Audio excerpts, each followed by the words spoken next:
Boa noite. Não, dá pra ser melhor. Boa noite. Boa noite. Aí sim, agora sim. Nós vamos tratar hoje de pneumatologia, que é a doutrina do Espírito Santo. E eu queria começar pensando quais as maiores dificuldades para você sobre a doutrina do Espírito Santo.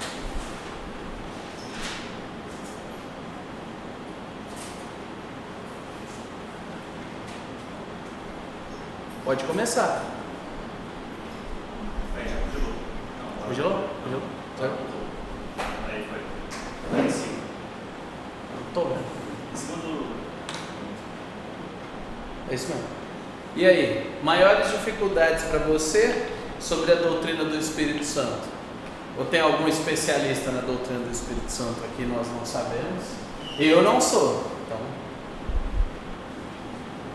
vamos lá. Acho que a maior dificuldade em relação à doutrina do Espírito Santo é em relação à oração. Eu sempre tenho dificuldade de separar o Espírito Santo de Jesus e Deus. Em relação à oração. O que mais? Vocês com medo de misticismo, de que vem na minha cabeça, se é coisa do Espírito Santo, coisa na minha cabeça. Misticismo. Tá. O que mais? No meu caso é que você fala de Deus Pai, aí você fala de Jesus Cristo, né? A pessoa de Jesus Cristo, aí você fala Espírito, né? Espírito. Sabe? Então, assim, para você formatar o Espírito Santo é uma pessoa, certo? Isso daí é A pessoalidade. É a pessoalidade do Espírito Santo. O que mais?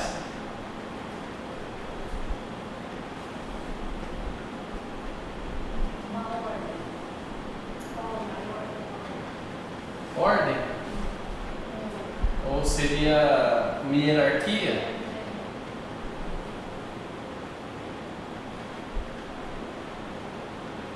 Mais alguém?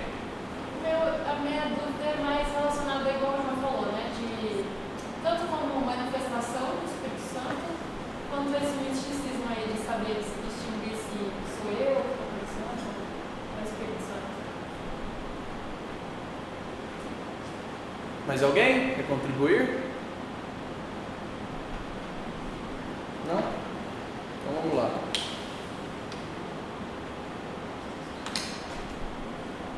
Resumo da aula de hoje é: o Espírito Santo é Deus, deve ser entendido, adorado e valorizado por sua identidade divina e também por sua atuação na criação, na capacitação de indivíduos, aplicando a salvação a nós e nos preservando em fé para a eternidade com Ele. Então eu já dei aqui alguns indícios daquilo que é a obra do Espírito Santo, né? Então é importante nós relembrarmos isso daqui, que é o conceito de trindade. Sempre quando nós vamos estudar alguma das pessoas da divindade, é importante que a gente relembre o conceito de trindade. Então vamos lá, alguém lê, por favor. E tudo? É. A natureza de Deus é corpo. O único Deus verdadeiro é Trino, Pai, Filho e Espírito. Há um Deus em três pessoas. Cada uma delas é plenamente Deus. As três pessoas são iguais em essência, glória e poder, mas distintas em suas relações e alguns papéis. O Espírito é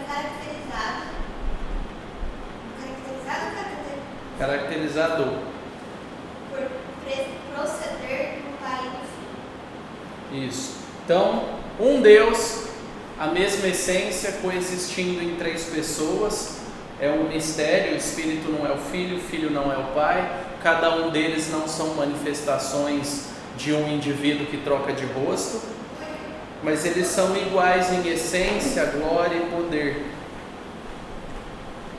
Então vamos lá. Quem é o Espírito Santo? Alguém lê aí.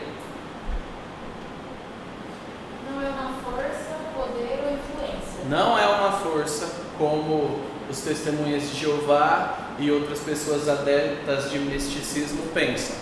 não é uma força, não é o poder de Deus, não é uma influência, não é um Ki para quem gosta de Dragon Ball, ou chakra para quem gosta da espiritualidade hinduísta, não tem nada a ver com isso.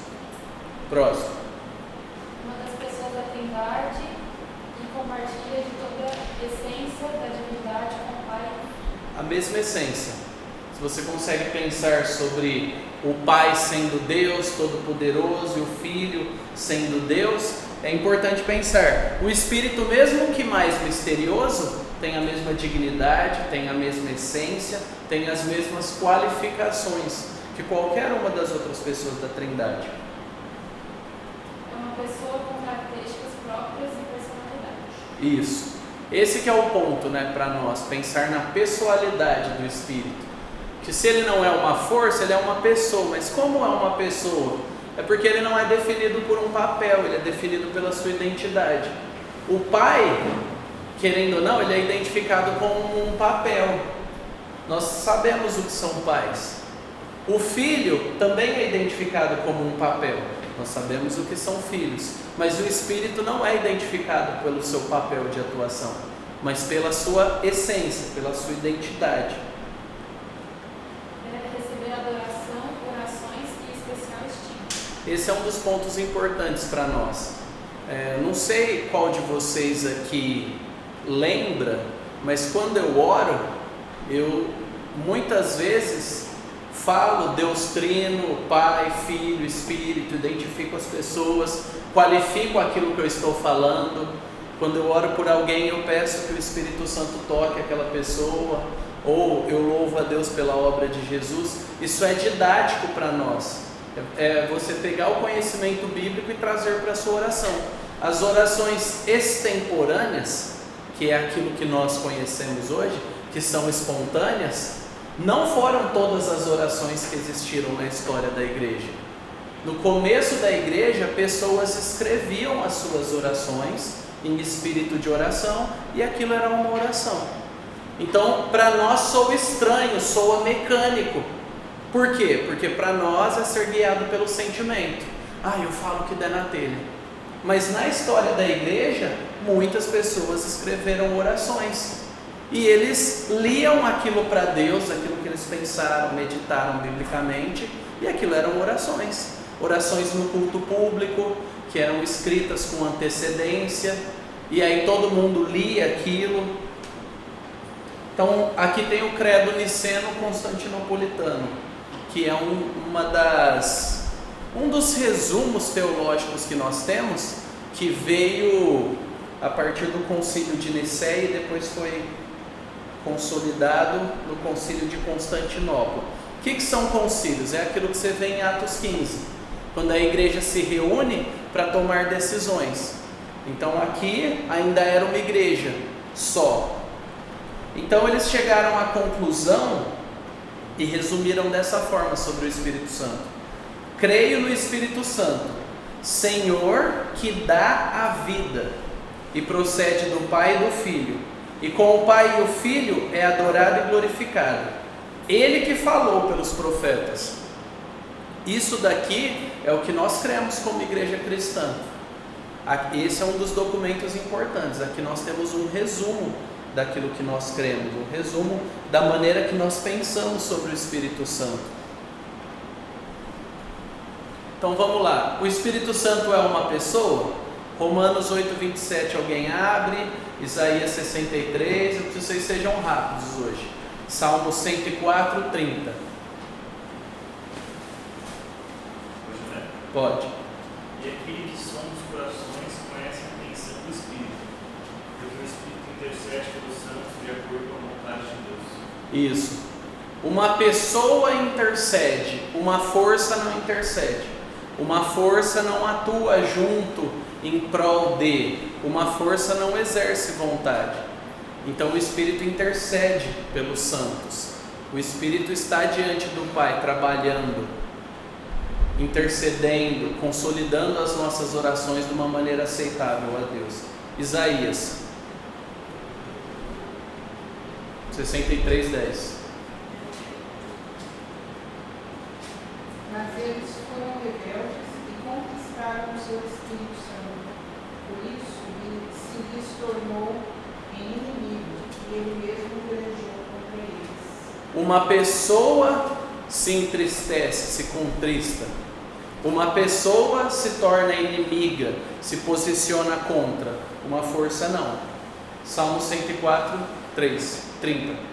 Envias o teu Espírito, eles são criados e assim renovas a face da terra. Aqui é um dos pontos importantes. Ele é o Senhor que dá a vida.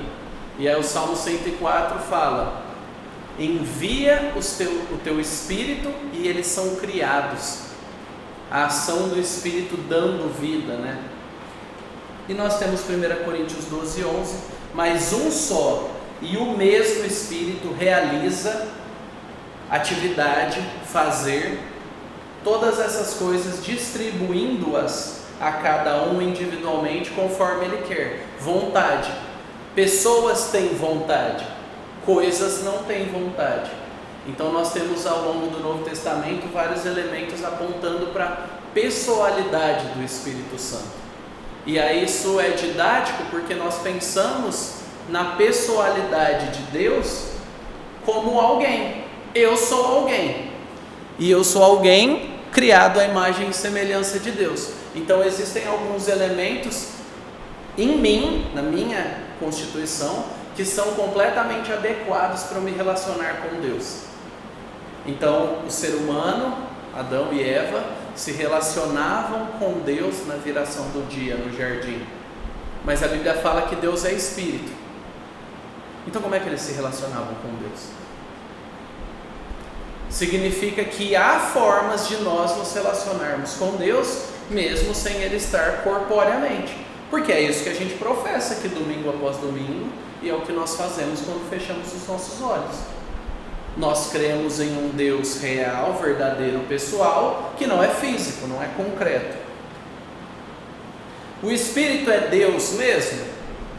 Então vamos lá, Mateus 28, 19, Atos 5, 1 a 4, 2 Pedro 1, 20 a 21.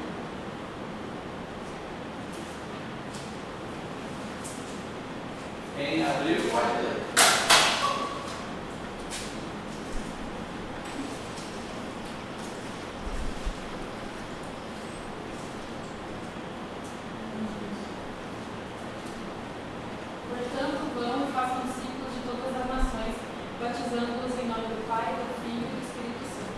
Qual que é o nome do nosso Deus?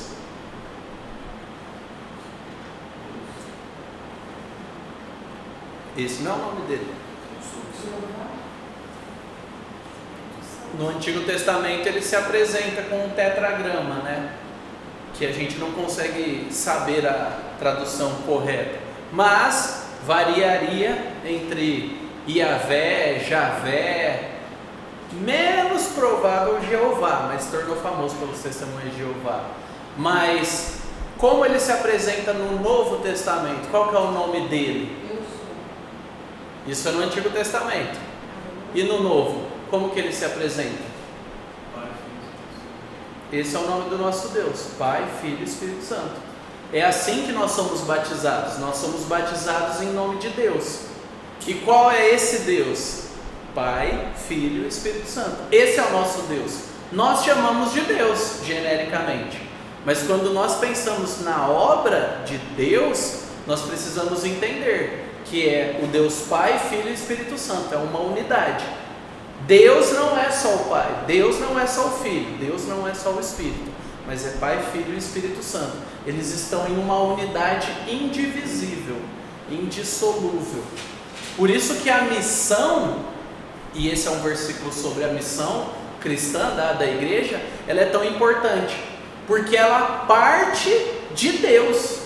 Deus manda, Jesus ali manda fazer em nome de Deus. É o próprio Deus falando: vocês precisam evangelizar, porque se vocês não evangelizarem, vocês não podem se chamar filhos de Deus, porque quem é filho de Deus faz aquilo que Deus faz. Então, preguem o evangelho, batizem, discipulem, ensinem o pessoal a guardar todas as coisas. É algo indivisível, é algo que está ligado à essência de Deus. Próximo.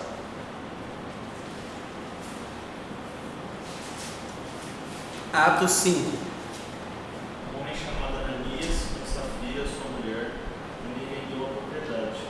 Ele reteve parte do dinheiro para si. Sabendo disso, também sua mulher, o restante levou e colocou aos pés dos apóstolos. Então perguntou Pedro: Ananias, como você permitiu que Satanás enchesse seu coração a ponto de você mentir ao Espírito Santo e guardar para você uma parte do dinheiro que recebeu pela propriedade? Até o 4. Ele não pertencia a você e depois de vendido o dinheiro não estava em seu poder. O que o levou a pensar que fez tal coisa? Você não mentiu aos homens, mas sim a Deus. Então aqui tem um elemento interessante, né? Mentir ao Espírito Santo. Aqui algumas pessoas vão debater e vão criar um monte de coisa. É simples.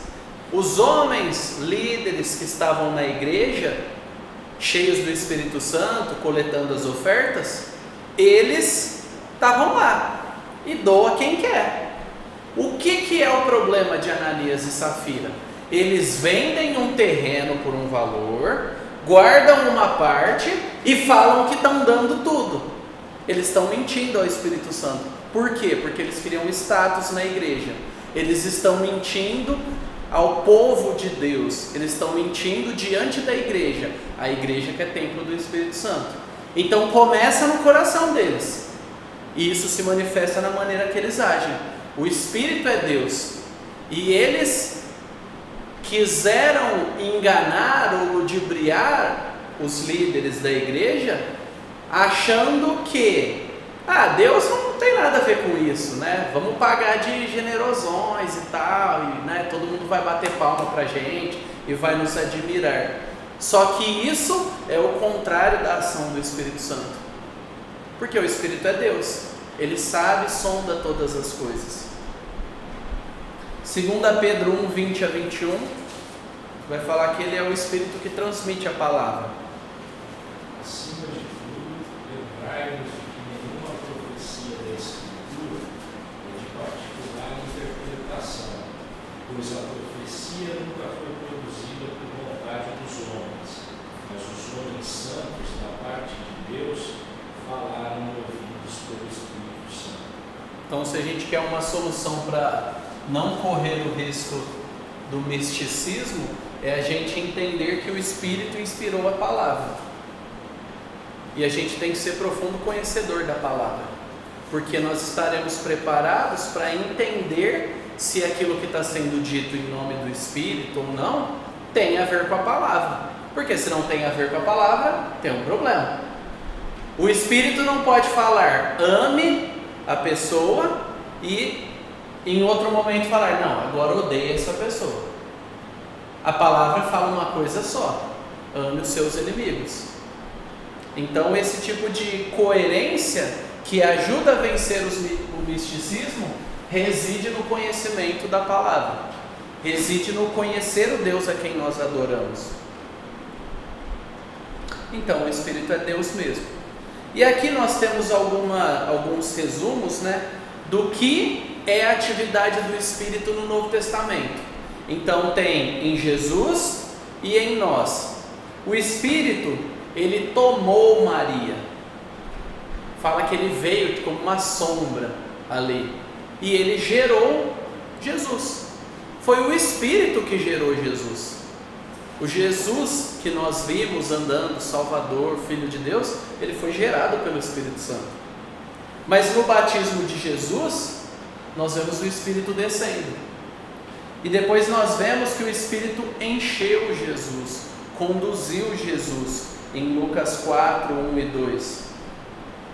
E depois nós vemos algo interessante, que o Espírito, ele ressuscitou Jesus. Jesus ressuscitou por poder próprio e por atuação do Espírito. É uma daquelas unidades da Trindade que falam ao mesmo tempo, porque Jesus ressuscitou pelo seu próprio poder.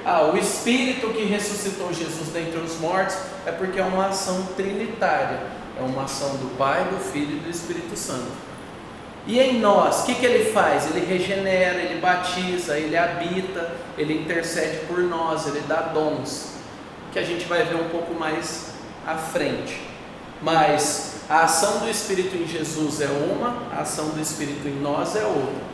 Por quê? Porque Jesus não tinha pecado. Isso já faz uma grande diferença. Agora, alguém lê aí para nós, com a voz bem forte. Ou lê do jeito que dá também. Não precisa ser tão forte assim. Pode ler? Pode ler. Pai Pode ir.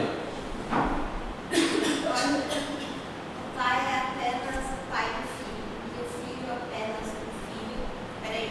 E o filho apenas o filho do pai. O Espírito, entretanto, é o Espírito tanto do pai como do filho, unindo-os em um vínculo de amor. Portanto, o Espírito Santo é o elo que une, por um lado, o pai e o filho, e por outro lado, Deus e os cristãos. O Espírito é um dom dado por Deus, a qual une os cristãos a Deus e aos demais cristãos. O Espírito Santo forma o elo de uma união entre os cristãos, dos quais depende fundamentalmente a unidade da igreja. A igreja é o templo do Espírito Santo, e no interior o Espírito Santo habita. O mesmo Espírito que une o Pai e o Filho, tornando-os um, também une os cristãos em uma só igreja. Alistair McGrath. O McGrath aqui, ele está falando que a gente precisa entender de onde vem a unidade da igreja. A unidade da igreja não vem da nossa opinião ou porque a gente concorda. Não vem porque a gente quer ter uma igreja nesse lugar, ou porque alguém está há anos aqui, ou é filho de alguém, ou porque o pastor Domingos que fundou, ele me discipulou e por isso eu vou ficar aqui até morrer, ou porque o pastor X, Y, Z, ou porque eu já contribuí muito. Não é nada disso que forma a unidade da igreja, nem que justifica alguém ficar aqui. O que justifica a unidade da igreja é nós sermos unidos a Deus pelo Espírito. Esse Deus, ele é unido, Pai, Filho e Espírito. Então, ele é o elo, ele é essa união entre o Pai e o Filho, e essa união entre a igreja e a divindade. Por isso que nós podemos falar que nós somos povo de Deus, porque o Espírito Santo forma essa união. Nós somos templo do Espírito Santo, o Espírito Santo habita em nós, por isso que nós somos povo de Deus. Então a unidade da igreja, quando é atacada, seja por qualquer coisa, por desavença, por soberba, por fofoca, por desejo de fazer a coisa do jeito que você quer, por qualquer coisa desse tipo, é uma luta contra o Espírito Santo, é uma luta contra aquilo que o Espírito Santo faz, é o próprio Deus envolvido na igreja.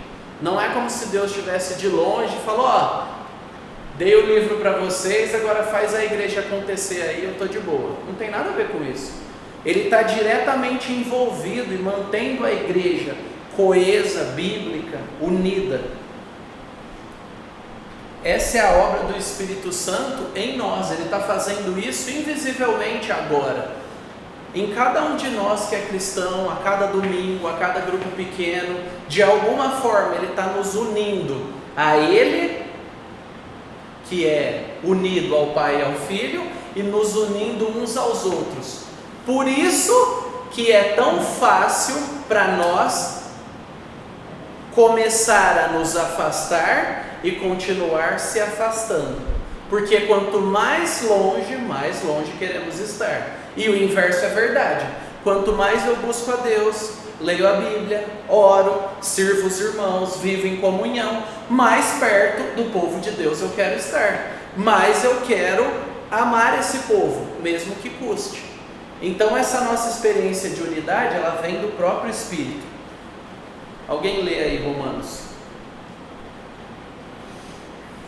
Se vocês habitam o Espírito daquele que ressuscitou Jesus entre os mortos, esse mesmo ressuscitou Cristo dentre os mortos, vivificará também o corpo mortal de vocês, por meio do seu Espírito, que habita em vocês. Então, o Espírito vivificou Jesus, e esse é o nosso elo. Por que a gente vai poder passar a eternidade com Deus? Porque o Espírito fez algo em nós que nos permite ser transformados e poder estar unido a Deus. Ele vivificou o corpo de Cristo, ressuscitando, e vai fazer a mesma coisa conosco. E aí a gente tem Gálatas 4, de 4 a 6. Alguém lê, por favor. Rapidão. Quando chegou a plenitude do tempo, Deus enviou seu Filho, nascido de mulher, nascido sob a lei, para resgatar os que estavam sob a lei, a fim de que recebêssemos a adoção de filhos.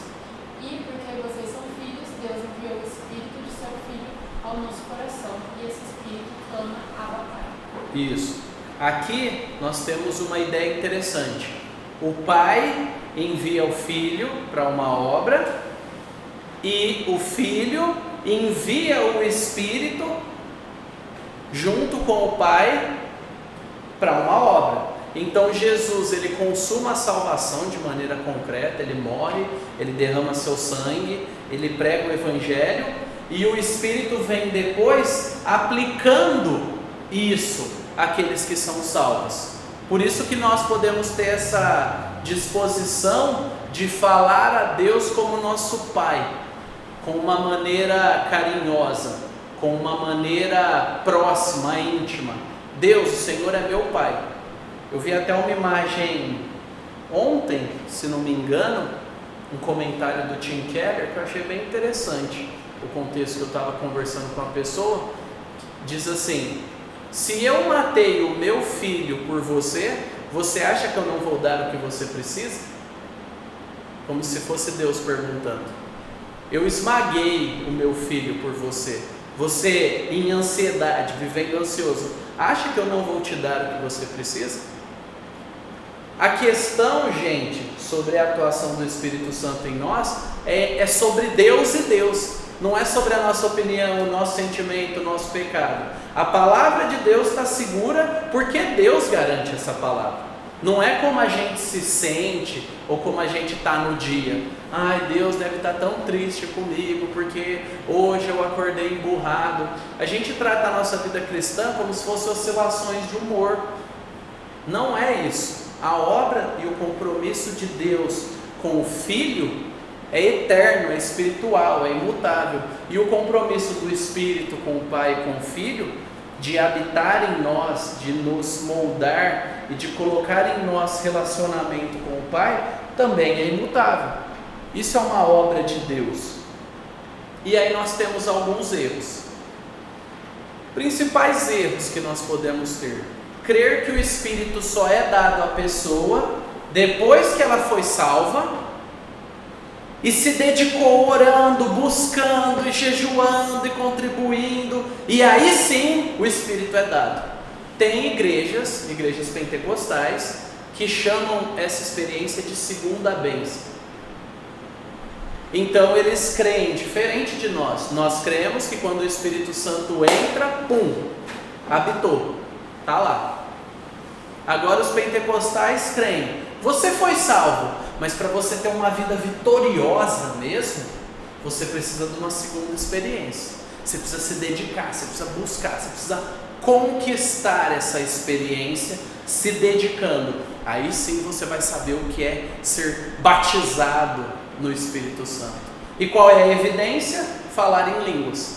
Por isso que nós não nos conectamos com tanta facilidade com os nossos irmãos pentecostais, porque a abordagem deles do culto é ou uma manifestação disso, ou uma busca disso.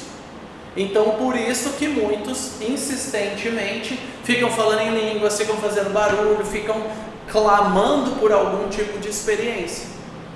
E eles não se sentem tão à vontade em grupos que não são assim, porque não é a nossa prática. Para nós, ser cheio do Espírito Santo não é fazer barulho. Para nós, ser cheio do Espírito Santo é levantar e obedecer a Deus do jeito que Ele quer. É amar as pessoas, é sacrificar a nossa vontade carnal. Agora, alguns de nós fazem barulho, riem alto, dá gargalhada, outros são mais contidos, outros choram na hora de música, da mensagem. Nada disso é indício de ser cheio do Espírito Santo por si só. Mas pode ser. e vai se manifestar individualmente. Então não tem critério, o jeito de agir é esse, agiu assim é de Deus, agiu assim, não, tem algum problema. E aí os nossos irmãos pentecostais têm dificuldade um pouco com essas questões, e eles olham muitas coisas externas nesse sentido para avaliar a espiritualidade.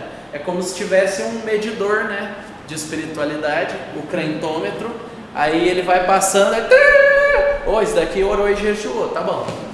Aí o outro cara que está sério ou indiferente, ou sei lá, está triste, não, é falta de oração, tem algum pecado, tem alguma coisa. Então isso é um erro. Isso é misticismo. Isso é querer avaliar o espírito com base nas nossas experiências e não na palavra. Pode falar. Uma dúvida, você meio que respondeu a minha dúvida, mas na igreja pentecostal eles falam bastante sobre essa questão do batismo do Espírito Santo. Se você, a minha dúvida é o seguinte, eles se batizam, entre aspas, no Espírito Santo várias vezes, isso então não é correto. Nem dentro da doutrina deles. Agora, se a experiência for, cada um aqui é batizado em algum momento, e aí falam em línguas, é como se fosse a comprovação. É uma doutrina que não está na Bíblia, é uma distorção do que está lá em Atos. Atos, quando o Espírito Santo desce, fala que os homens de várias regiões, da Ásia, da Bitínia, não sei o que, Medos, não sei o que e tal, judeus que estavam em Jerusalém por causa da Páscoa, ouvem na língua deles. Eles não falavam aquela língua. Então isso são idiomas. O termo ali é idioma, pessoas ouvindo outros idiomas. E aí eles se apoiam em uma interpretação errada de 1 Coríntios e falam, a língua dos anjos, é porque é a língua dos anjos. Fala, mas todos os anjos que aparecem na Bíblia falam de um jeito que os outros entendam. Então, se o anjo aparecesse, xaramá, xerecomanai, aí você vai olhar para ele e vai falar, Aí ele vai falar, desculpa, é português? Beleza, Deus mandou isso, se fosse verdade nesse sentido. Então não faz sentido, tem coisas que não bate, você não precisa ser gênio. Você só precisa entender que a Bíblia é um livro que foi dado para pessoas lerem e um Deus que faz sentido. Então essas várias experiências não podem ser o batismo, sendo que eles chamam da segunda vez. Se é a segunda, não é a terceira, quarta, quinta, é uma coisa pontual. E nós cremos que acontece uma vez só. Quando nós cremos no Evangelho e nos arrependemos, nós somos batizados, nós somos unidos a Cristo pelo Espírito. Mesmo que não haja choro, mesmo que ninguém role no chão, mesmo que ninguém grite, é uma obra sobrenatural. Então a gente não precisa, se nós somos cristãos, nós não precisamos buscar ser batizados com o Espírito Santo, mas nós devemos buscar ser cheios do Espírito Santo, que é nutrir um relacionamento com Deus que impacta a gente. Aí é outra coisa. Crer que o Espírito Santo dá autoridade e capacidade, isso é um erro, tá? Dá autoridade e capacidade hoje para que se tenham mais apóstolos como nos tempos de Jesus. Algumas igrejas, algumas linhas dizem que o Zé, ele alcançou uma revelação porque Deus falou com ele e tal, e ele é um apóstolo. E ele é um apóstolo como nos tempos de Jesus. Então o que ele fala tem autoridade de Deus falando através dele, como Paulo falou. Ou seja, tem autoridade equiparada com a Bíblia. Então não tem como isso fazer sentido, porque para ser apóstolo tem que ter visto Jesus e ser chamado por ele. O último apóstolo que nós temos conhecimento que está na Bíblia foi quem? Paulo, o último apóstolo. E outro erro, crer que o Espírito Santo é uma força, como uma espécie de energia que Deus dá para as pessoas que creem em Jesus, como uma espécie de eletricidade, de superpoder, ou qualquer coisa do tipo. Beleza? Um ponto aqui que vale a pena voltar, para responder a pergunta. Hierarquia. Não existe hierarquia na Trindade, porque todos são Deus, então não tem como um ser mais que o outro. Só que qual que é o problema que gera essa impressão? Nós apesar de que eu não uso esse termo, mas comumente é usado, quando fala primeira, segunda e terceira pessoa da Trindade. Na nossa cabeça, naturalmente, é como se estivesse dizendo primeiro, segundo e terceiro lugar. Mas não é isso que a Bíblia diz. Então, a primeira, segunda e a terceira pessoa da Trindade, quando usa esse termo, é como se estivesse falando o Pai manda. O Filho obedece. E tem o Espírito Santo ali também.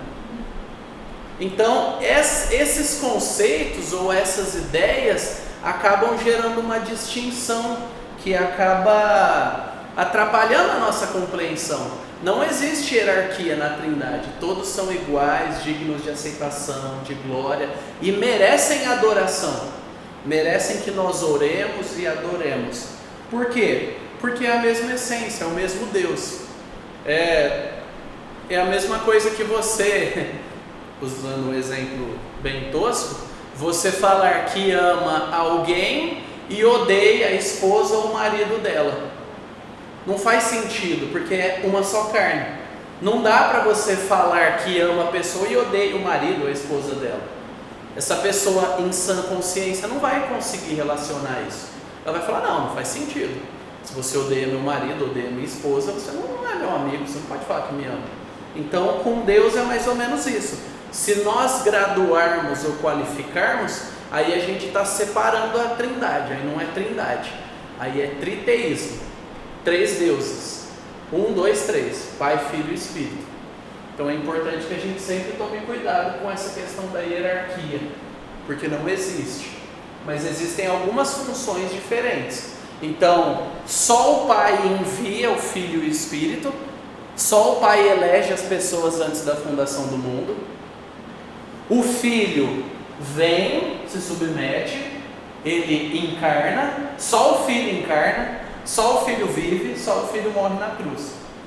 Só o Espírito converte as pessoas aplicando a obra só o Espírito converte as pessoas aplicando a obra que o Filho conquistou. Então é uma obra da Trindade, mas cada um faz uma coisa diferente. Então não dá para orar e falar, Pai, obrigado porque o Senhor morreu na cruz e habita em nossos corações, Jesus. Isso é uma oração sem nexo, sem inteligência, sem sentido, sem base bíblica. A gente tem que pôr inteligência para orar. Jesus tem uma obra, o Pai tem uma obra, o Espírito tem uma obra. A gente precisa ser preciso na nossa maneira de nos comunicar, porque é como a Bíblia revela para nós. E sobre manifestação do Espírito, isso daí eu vou falar depois. Mas o Espírito nunca faz com que a glória vá para os homens. Isso você pode ter como critério objetivo. O Espírito Santo habitando nunca vai dar glória a homens. O Espírito Santo não vai se manifestar aqui para falar para o João, quão grande és tu, como você é importante. Sem você eu não faria nada disso, porque não existe nada disso na Bíblia.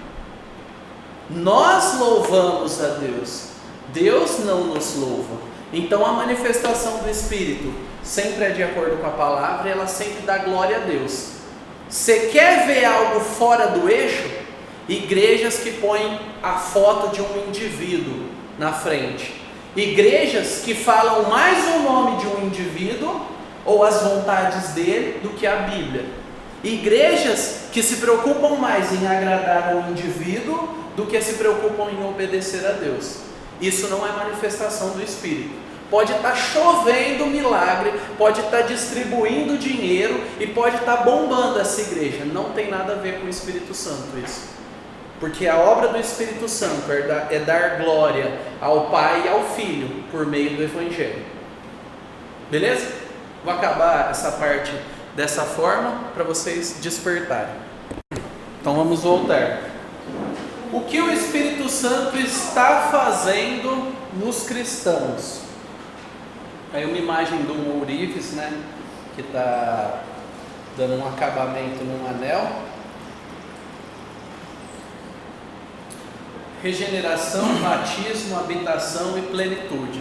Então começando ali do Rubens, regeneração, depois o Gustavo, batizar, depois o Amarildo, habitar, depois o João, porque eu só estou escolhendo homens, plenificar. Plenificar. Vocês conheciam esse verbo?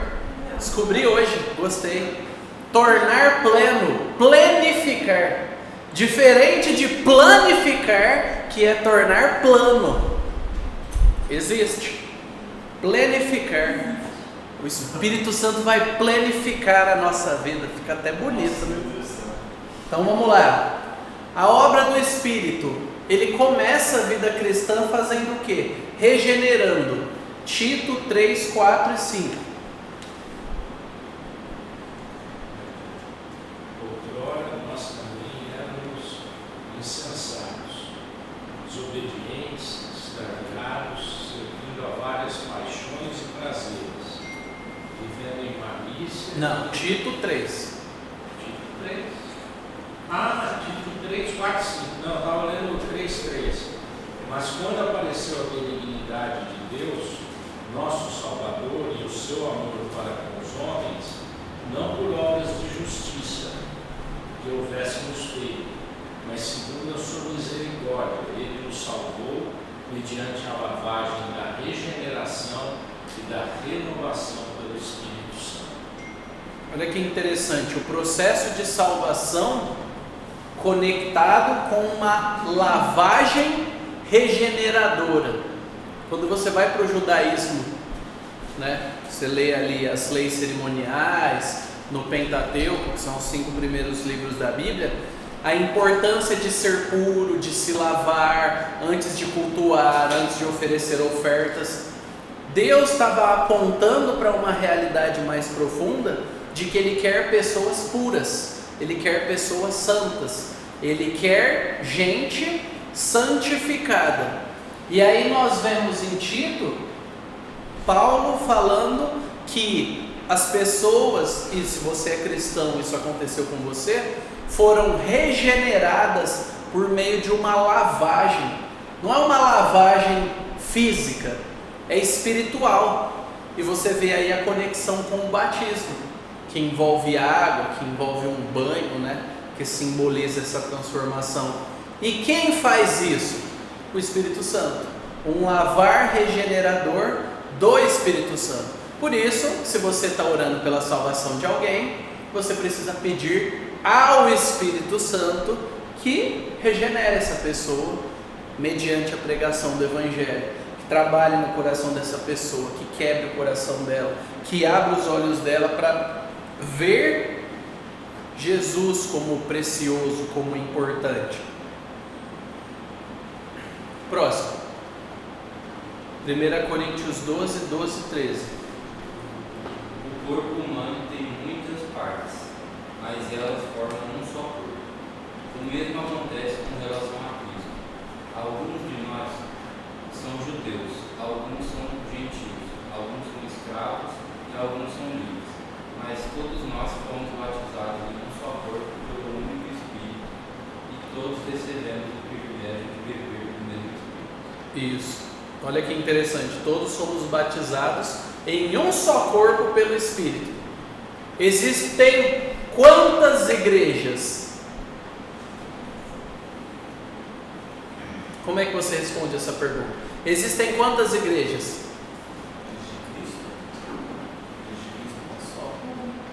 A pergunta é: o que você está querendo dizer? Você não pode sair respondendo sem qualificar.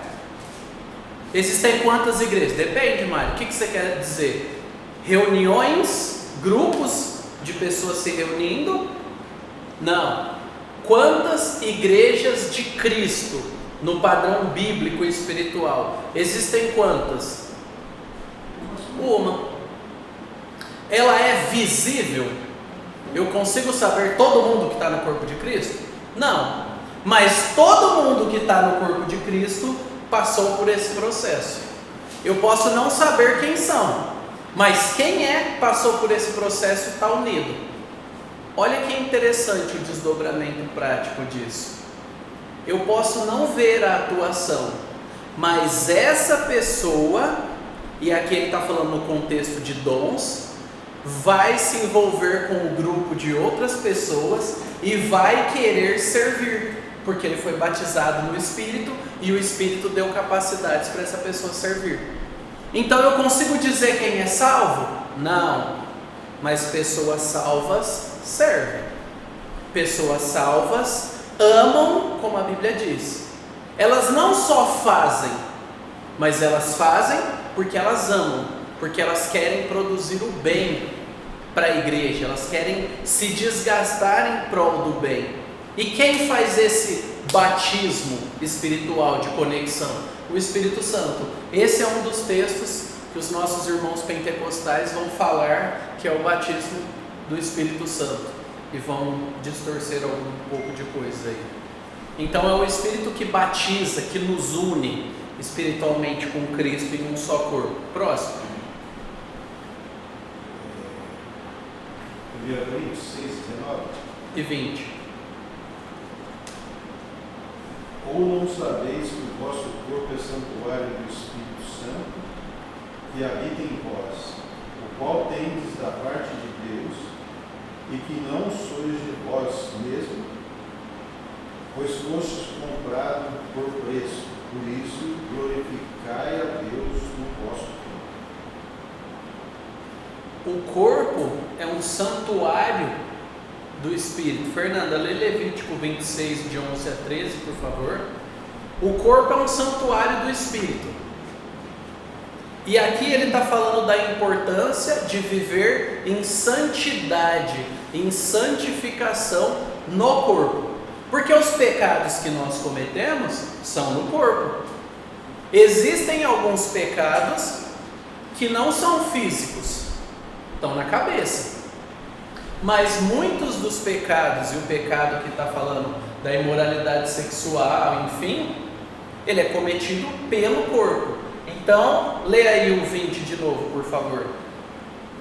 Pois fostes comprados por preço, por isso glorificai a Deus no vosso corpo. Glorificai no vosso corpo, com o corpo, através do corpo. Então não é uma fé da mente, não é uma fé de sentimentos, é uma fé que demanda se mexer, é uma fé que demanda a totalidade do indivíduo. Por quê? Porque o Espírito habita. E olha que interessante Levítico 26. Estabelecerei a minha habitação entre vocês e não os rejeitarei. Andarei entre vocês e serei o seu Deus, e vocês serão meu povo. Eu sou o Senhor, o Deus de vocês, que tirou da terra do Egito para que não mais fossem escravos deles. Quebrei as traves do jugo que os prendia e os fiz andar de cabeça erguida. Olha que legal. Deus está falando, eu vou habitar no meio do meu povo. Lá, depois que o povo saiu do Egito, aconteceu um monte de coisa. A gente tem um cumprimento menor disso, quando Deus dá os 10 mandamentos. Depois a gente vê Deus dando o templo, primeiro o tabernáculo, depois o templo. Deus sempre deu indício, eu quero viver no meio de vocês. Aí na nova aliança, não aqui, mas na nova aliança, na realidade que nós vivemos, debaixo da graça, o Espírito vem habitar entre nós, habitando dentro de nós. Deus cumprindo o que Ele disse, habitarei no meio de vocês. Nós convivendo juntos, somos a reunião da presença de Deus. Já parou para pensar nisso? Por isso que não existe culto virtual. Por isso que nós insistimos em não virtualizar. Nós não somos uma igreja virtual. Não existe comunhão virtual. Algumas pessoas tentam pressionar, grava e tal. A gente grava para não perder. Mas a gente grava para quem está aqui e para aqueles que virão aprenderem a valorizar. Porque nada se compara a estar ao redor da mesa desfrutando comunhão, rindo, conversando e nos importando uns com os outros. Então, nós precisamos entender, você quer desfrutar da presença do Espírito?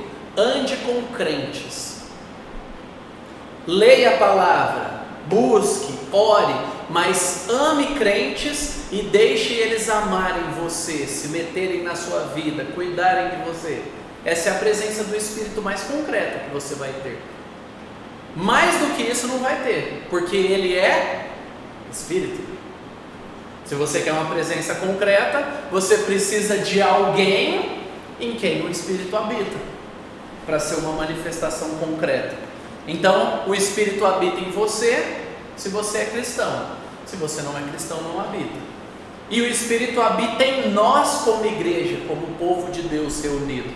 E Ele faz coisas invisíveis, como eu já falei. Ele está edificando o nosso coração conforme a gente está aqui ouvindo a palavra, aprendendo, refletindo, conforme a gente está em casa lendo a Bíblia, buscando se concentrar, conforme a gente vai se arrependendo dos nossos pecados pela atuação dele. É um negócio invisível, mas Ele está fazendo.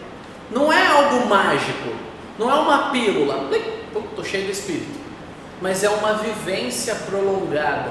É como se o Espírito Santo fosse radiação, e nós somos expostos a essa radiação, e nós somos transformados, e é um efeito acumulativo, não é um momento só. Por isso que a gente costuma falar que uma vida cristã de domingo não faz sentido. Primeiro que não é cristã. Uma vida cristã, ela vai envolver a totalidade da vida. Ela extravasa do domingo para segunda, terça, quarta, quinta, sexta e sábado. E o Espírito vai transformando a nossa vida, porque Ele habita em nós. E o Espírito vai planificar a nossa vida. Fala planificar, João. Planificar. É legal, né? Prazeroso ouvir. Até não escuto, falando entre vocês com salmos, hinos e cânticos espirituais, cantando e louvando de coração ao Senhor, dando graças constantes a Deus Pai por todas as coisas, em nome do nosso Senhor Jesus Cristo. Sujeitem-se uns aos outros por temor a Cristo. 19 a 21? Então coloquei errado. Peraí, deixa eu ver. Agora eu preciso conferir. Efésios 5, 19 a 21. Então. Deixa eu conferir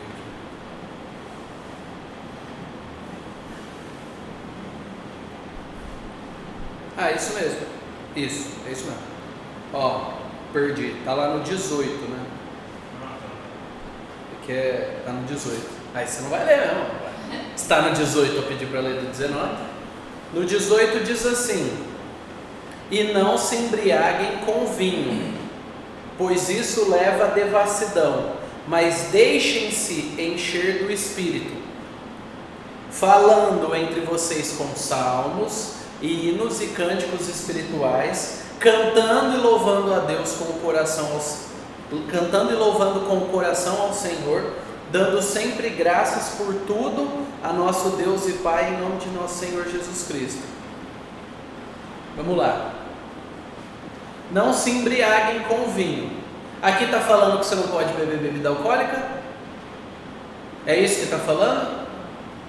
Não, se você falar que aqui está falando que você não pode beber, você é um mentiroso. Você precisa ler a Bíblia. Então, você quer falar que a pessoa não pode se embriagar? Fale. Não minta em nome da Bíblia, isso é pecado. Tem muita gente legal, boazinha, útil, que mente em nome da Bíblia usando esse texto. Não faça isso. Leia o texto, afirme a verdade. Não pode embriagar. Embriagar, pecado. Uso moderado do álcool não é pecado. Beleza? Eu só com vinho.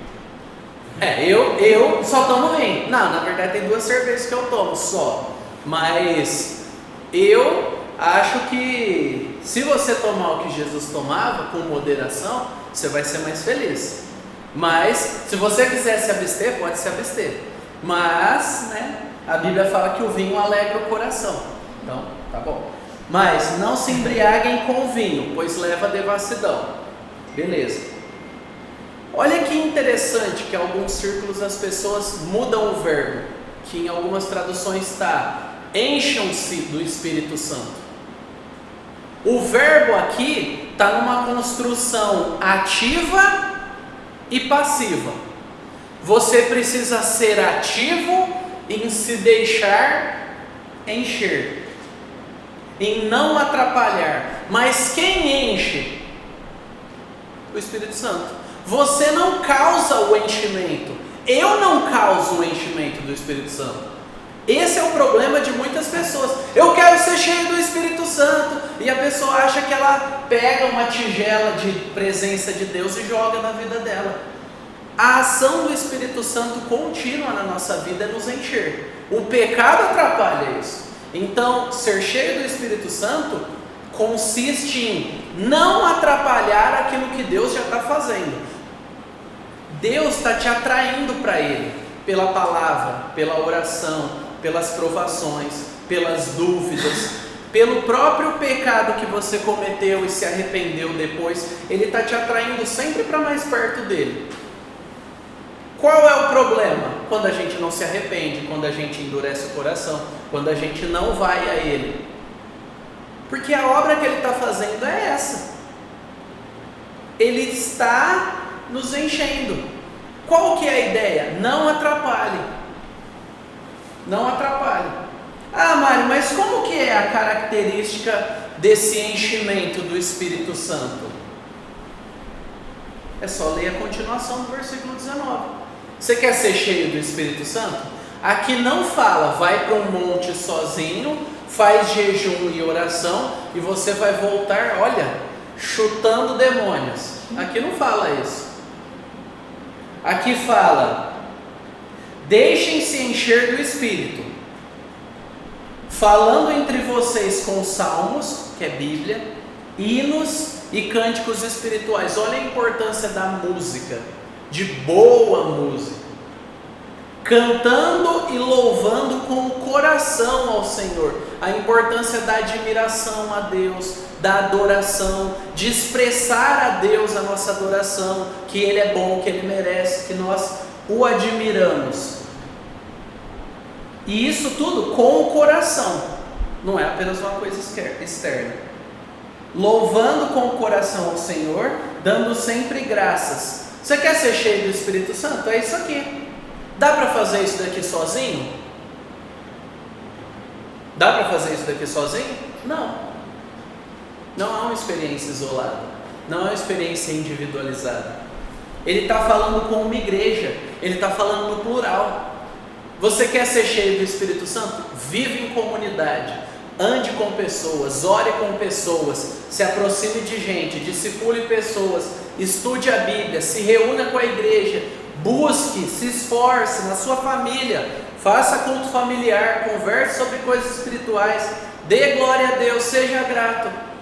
É esse o caminho. Essa é a vida cristã que vale a pena. E talvez a parte mais importante de toda essa aula é essa. É a parte prática, é aquilo que Deus nos chama a fazer. Você quer ser crente?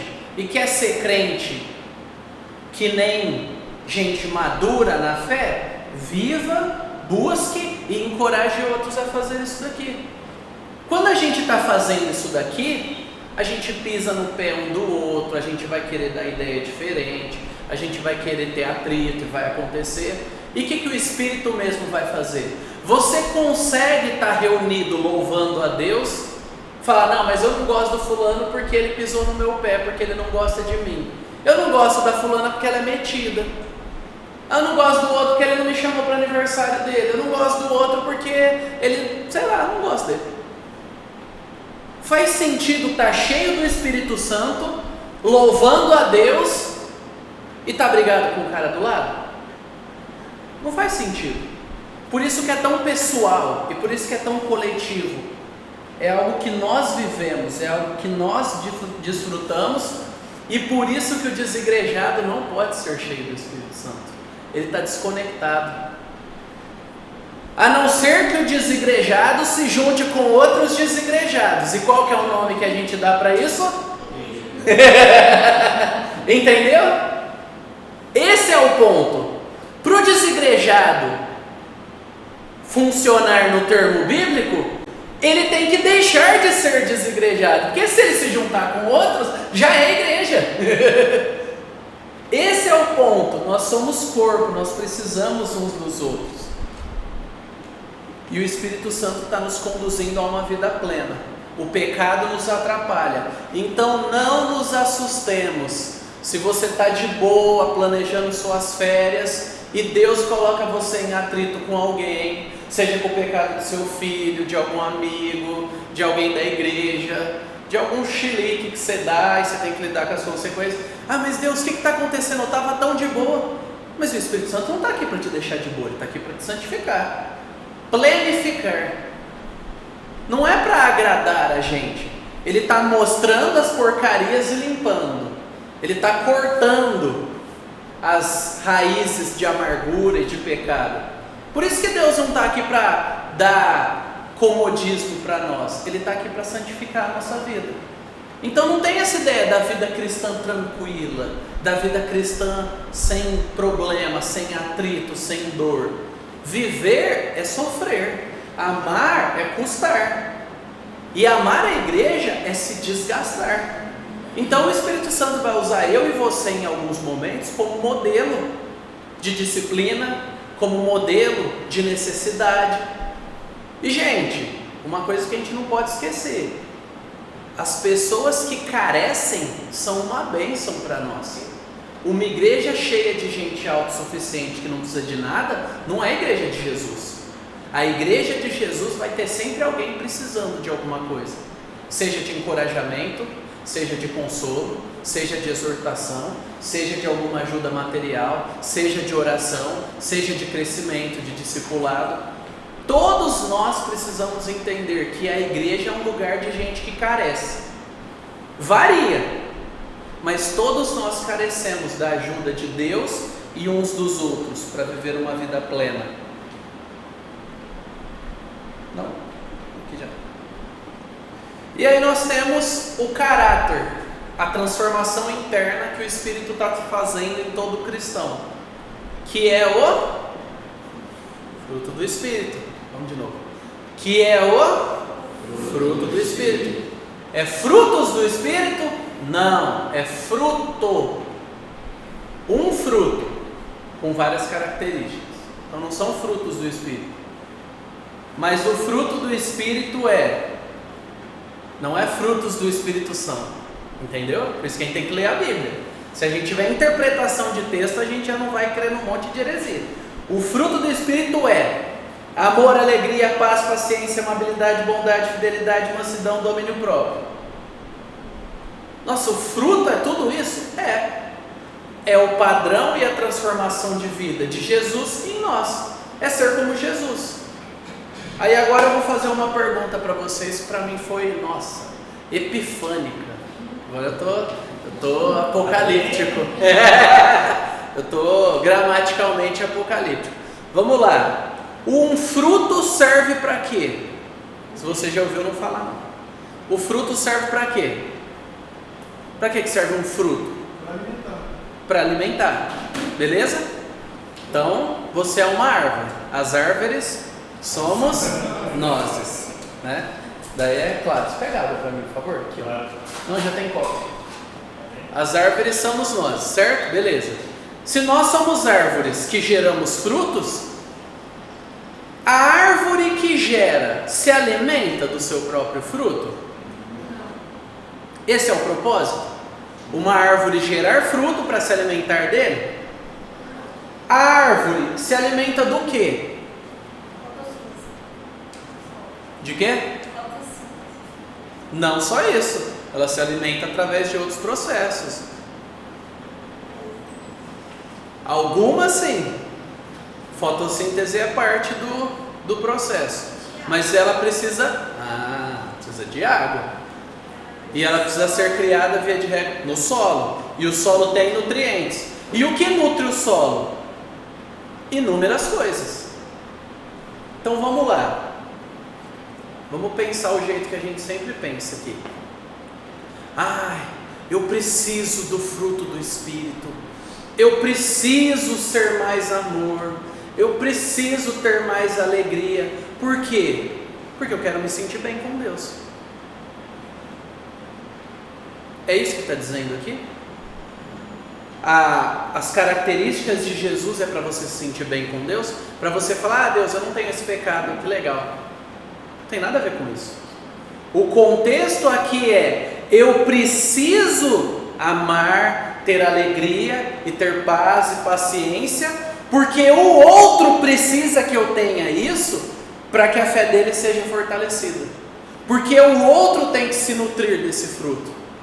Porque o outro tem que olhar para mim e falar: é assim que é amar Jesus. E eu olho para o outro e falo: é assim que é amar Jesus. É assim que é lutar contra o pecado. É assim que é ser paciente. Isso que é domínio próprio. Eu queria esse domínio próprio. Não, olha essa bondade. Olha essa paz. Olha esse amor. Nós nos nutrimos disso. Isso acontece individualmente, sozinho, trancado na sua casa orando? Não. Isso acontece com vida de comunidade. Nós precisamos sim desenvolver o fruto do Espírito. Nós não precisamos da lei, 10 mandamentos, e nem de leis. Ah, porque o pastor, porque a equipe pastoral, porque alguém deveria colocar uma regra que não pode fazer isso, porque não é isso que vai edificar a gente. Não, deveria colocar aqui isso, que não sei o que a pessoa não pode parar o carro ali, não pode fazer. Gente, vamos conversar. Nós somos crentes, ou deveríamos ser. A gente deveria conseguir conversar. Parar com esse negócio, fazer uma lei, mandar o líder vai dar uma regra, não pode ser assim. Qual que é o mínimo do tamanho da saia? Qual que é o tamanho do cabelo? Nós somos crentes. Nós devemos ter o fruto do Espírito para conseguir conviver. A gente não precisa de um monte de regras. Aí fica diferente a perspectiva do fruto do Espírito, né? Quando eu aprendi isso, foi muito doido, foi estrambólico no meu coração. Eu falei: o quê? Então quer dizer que a gente exercita o fruto do Espírito a partir daquilo que a gente vê? Não, a gente se alimenta do fruto do Espírito a partir daquilo que a gente convive. Quando Jesus fala para ir após Ele, e quando Paulo fala: sejam meus imitadores como eu sou de Cristo, pega isso e junta com o fruto do Espírito. Agora imagina que todo mundo é imitável. É esse tipo de chamado. Seja meu imitador. Por quê? Porque eu tenho o fruto do Espírito. Então você vai olhar virtudes encarnadas e vai falar: é assim que eu quero ser. Isso te nutre. E você apresenta virtudes encarnadas que outra pessoa vai olhar e vai falar: é assim que eu quero ser. Fez sentido? Compreendeu? Então vamos lá. Por que é importante conhecer ao Espírito Santo? Vamos lá. Para acabar. Por que é importante conhecer o Espírito Santo? Para a gente orar direito, para não cair em misticismo, para saber que Ele é uma pessoa, para não achar que tem uma hierarquia na Trindade, para saber diferenciar as manifestações. Beleza, daqui vocês já falaram. Mas agora, depois que a gente já estudou tudo, por que é importante conhecer o Espírito Santo? Para entender que Ele é um. O quê? Para entender que Ele pertence a um Deus, Pai, Deus Filho, Deus Espírito. Que Ele é Deus. Simples. Porque Ele não é menor do que as outras pessoas da Trindade. Ele é Deus. Por que é importante? Porque Ele é Deus. A gente fala que é povo de Deus. A gente tem que conhecer a Deus. Eu falo que o óbvio deve ser dito. Se você responder o óbvio, é sempre mais garantido. Agora, por que mais que é tão importante a gente conhecer o Espírito Santo? Além dele ser Deus. Para saber como se relacionar com Ele. Ah, porque existe um relacionamento. Ele habita em você. Como é que você vai saber se relacionar com Ele? Você precisa conhecer. Porque Ele é uma pessoa. Ele é Deus. Ele aplicou a salvação a mim e a você. Ele que habita em você. Se você é cristão e se eu sou cristão, te santificando, trabalhando na mente, nos sentimentos, nas vontades e naturalmente mudando atitudes.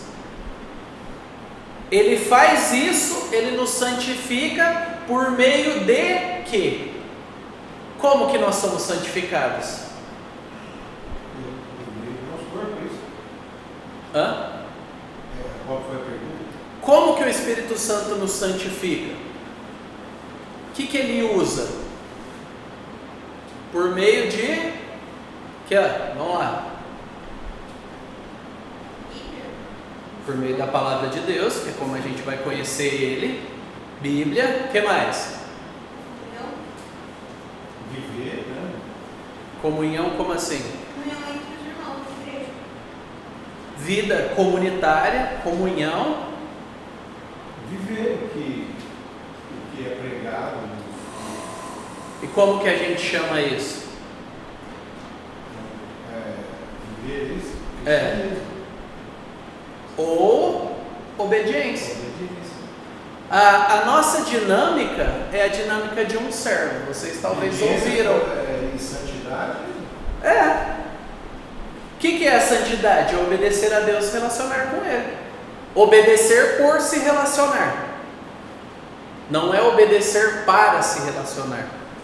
Então, o que é a vida cristã? Ouço e obedeço. A vida cristã tem que ser resumida nisso. Ouço e obedeço. Ouço a Deus, ouço pela palavra, ouço o que Deus está falando e eu sou chamado a fazer o que depois? A obedecer. Nós todos somos servos. Se a gente desse menos desculpa para justificar os nossos pecados e nós fôssemos mais humildes e abertos para falar ouço e obedeço, a gente seria muito mais feliz. Só que quando a gente vai se dar com um pecado, não, mas não é isso que eu quis dizer, não é bem assim, mas você fez, mas a culpa é dele, do sol, as estrelas, não, meu horóscopo, mas não me ensinaram isso. É simples, você está errado, descobriu que está errado, beleza, me perdoe, agora vamos obedecer. O que a Bíblia diz? Bom, é assim que a gente tem que ser, e parar de ser mimizento, cheio de coisinhas. Aí a gente vai ser mais feliz, por quê? Porque a gente vai perder menos tempo com outras coisas que não deveria e mais tempo focando em obedecer a Deus. Por meio da Bíblia, por meio da oração, por meio da comunhão, por meio da obediência, são os meios que Deus fala com a gente. Ele está santificando através disso e Ele está nos usando, se nós pertencemos ao povo dele, para santificar outras pessoas.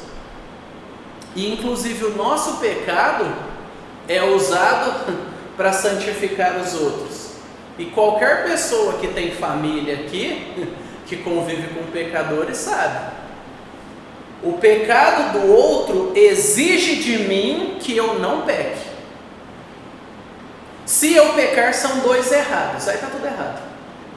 E quem me conhece já ouviu falando isso, né, Rô? Dois errados não fazem um certo. Eu falo bastante isso porque, primeiro, é o jeito mais sucinto que eu achei, né? E eu gosto de coisas sucintas. E segundo, porque é uma verdade básica. Mas não sei o que. Meus filhos ainda não estão na idade de brigar, né? O de vocês já está, né? E todo mundo aqui já teve irmão, já brigou. Não, mas eu não sei o que. Dois errados não fazem um certo. Marido e esposa. Mas você esqueceu, emburrei. Dois errados não fazem um certo. Mas o fulano do GP não orou pelo meu aniversário. Dois errados não fazem um certo. Então, quando nós entendemos isso, nós percebemos que o Espírito está atuando, inclusive através do pecado do outro. Porque quando o outro exige de mim que eu tenha paciência, o que ele está pedindo? Eu preciso me alimentar do fruto que está em você. Eu não preciso da sua ira, eu não preciso da sua agressividade, da sua influência negativa, eu não preciso da sua crítica, eu preciso da sua paciência, porque eu pequei. E às vezes eu não vou ter condição de admitir, então eu preciso que você me ame tanto a ponto de falar, você pecou. E eu vou ser paciente com você porque eu peco também. Percebe? A vida cristã não é uma Disneylândia, mas é muito melhor quando a gente vive desse jeito. Ela é mais honesta, ela é mais verdadeira e ela funciona, gente. Uma das coisas que mata a nossa vida cristã é porque a gente acha que não funciona. Porque a gente fala, a gente precisa levantar uma oferta para o Rio Grande do Sul, a gente precisa cuidar de alguém, tal pessoa é tão difícil, a gente precisa de alguém para discipular. A primeira coisa que vem na nossa cabeça quando alguém lê um versículo bíblico é, não, na teoria funciona. O que a gente está querendo dizer? Que Deus é teórico? O Criador dos céus e a terra, dos átomos e do elefante, ele é teórico. Aquilo que ele diz não vale para a realidade. Olha a nossa loucura. Se a gente olha para a Bíblia e fala, na teoria isso funciona, a gente está querendo dizer o quê? Deus é teórico. Deus ele não é concreto, não é real. Ele não é confiável. A gente sabe fazer, Deus não sabe.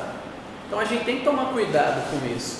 O Espírito está nos santificando, inclusive através do pecado dos outros. E o pecado de quem a gente ama.